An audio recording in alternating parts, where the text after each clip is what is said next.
Well, Hollywood has ground to a halt for weeks now. Both actors and writers have been in a stalemate with the big studios as they campaign for better working conditions. Writers went first 100 days ago. They put their pens down, forcing countless productions into a limbo. One day longer, one day stronger. Then on July 14, actors joined the picket line. I'm on the side of the humans, Team Human. The Writers Guild of America and the Screen Actors Guild are all campaigning for similar things. They want a fairer split of profits, higher base pay and residuals, and safeguarding around AI. When you kind of change the rules of the game, you have to expect the contract to change too. This isn't the first time we've seen Hollywood divided.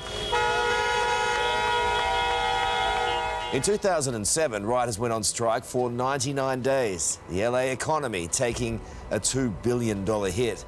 But it's been 63 years since both writers and actors have been on the same side of the fence. So the Hollywood ending for me is that we get back to work, doing the thing that we really love to do. Productions have been delayed, postponed, put on hiatus, and straight up cancelled.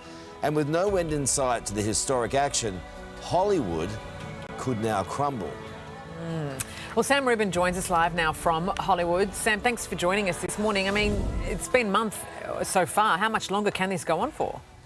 Well, you know, there's an extraordinary level of resolve, Sarah and Carl, so much so this is very personal to the writers and the actors, and they feel their livelihood and the method in which they make their livings are completely threatened. So I'm hoping it is resolved sooner than later, but the actors have said 6 months or more, that they're fully prepared to do it. Wow. The majority of actors don't work anyway. And then writers, you know, have been out for more than 100 days. These contracts are so complicated that even if negotiations were to resume full bore, it would take at least a month to sort it out, even if they're sort of in lockstep agreement.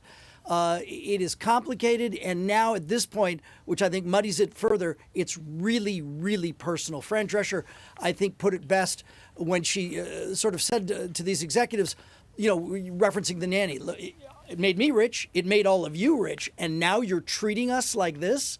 They're really unhappy. I guess the big thing long term for everyone outside of LA and around the world is content and where they're going to find the content moving forward. You went down to the picket line as well. What are people saying?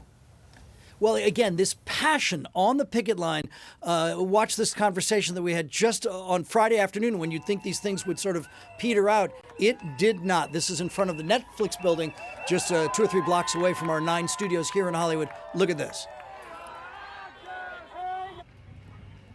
We are all actors in the family, so I'm trying to better our future. I want them to have good pay and not be replaced by AI. I've been around in this business for 40 years, and when I started, you know, I'm in SAG, you could do one commercial and you'd make $50,000. You could live a year on that. Nowadays, you know, you can't do that. We will be in this together. We recognize it's a turning point, and we have each other's backs. You might recognize Sharon Lawrence there from NYPD and a variety of other shows. They do have each other's backs. There are these relief funds that the wealthier actors have contributed to. Writers Guild has a strike fund as well.